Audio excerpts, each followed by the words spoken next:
Assalamualaikum warahmatullahi wabarakatuh.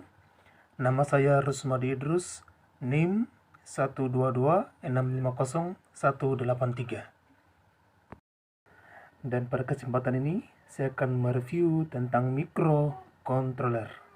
Oke, dan sekarang saya akan menggunakan referensi dari materi yang disering oleh Bapak Eri Musyar, karena menurut saya materi tersebut sudah cukup lengkap dan penjelasannya sangat detail.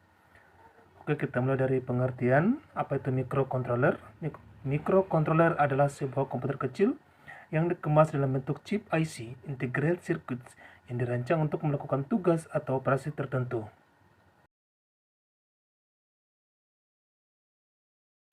Dalam pengaplikasiannya, pengendali mikro yang dalam bahasa Inggris disebut dengan microcontroller ini digunakan dalam produk ataupun perangkat yang dikendalikan secara otomatis seperti sistem kontrol, mesin mobil, perangkat medis, pengendali jarak jauh, mesin, peralatan listrik, mainan, dan perangkat-perangkat yang menggunakan sistem tertanam lainnya.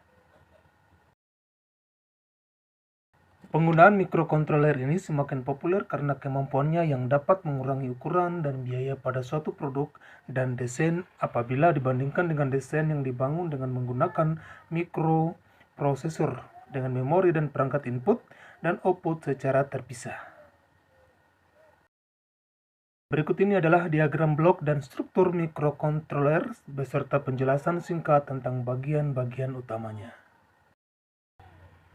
Yang pertama ada CPU. CPU adalah otak microcontroller.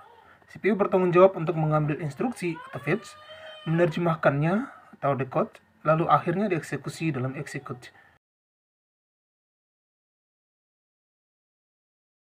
Dan yang kedua ada memori atau penyimpanan. Fungsi memori dalam microcontroller sama dengan mikroprosesor. Dan yang ketiga ada port input atau output paralel.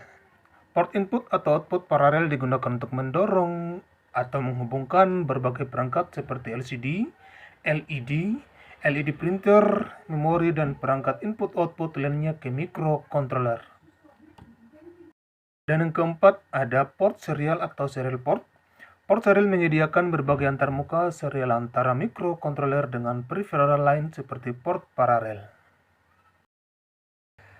Selanjutnya yang kelima, pengatur waktu dan penghitung atau timer dan counter. Timer dan counter adalah salah satu fungsi yang sangat berguna dari microcontroller. Selanjutnya yang keenam, analog to digital converter atau pengonversi analog ke digital, ADC.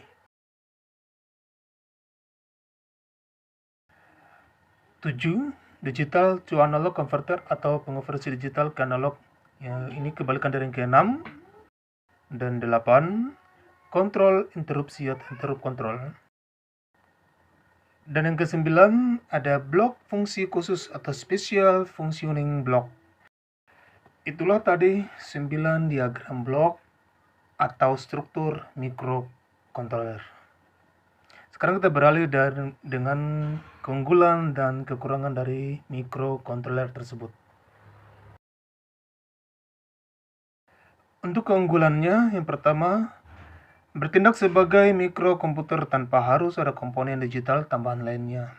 Yang kedua, dapat mengurangi biaya dan ukuran sistem karena integrasi yang lengkap dalam sebuah microcontroller. Dan yang ketiga, penggunaan microcontroller sederhana dan mudah untuk memecahkan masalah dan pemeliharaan sistem. Selanjutnya, sebagian besar pin dapat diprogram oleh pengguna untuk melakukan berbagai fungsi.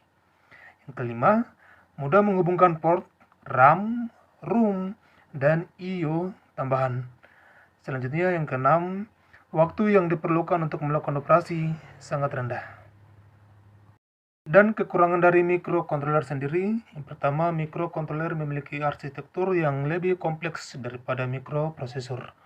Dua, hanya melakukan eksekusi dalam jumlah terbatas dalam waktu yang bersamaan. Ketiga, kebanyakan hanya digunakan dalam peralatan-peralatan mikro.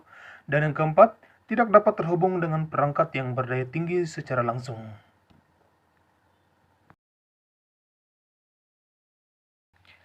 Demikianlah review tentang microcontroller dari saya. Semoga video ini bermanfaat dan sampai jumpa. Assalamualaikum warahmatullahi wabarakatuh.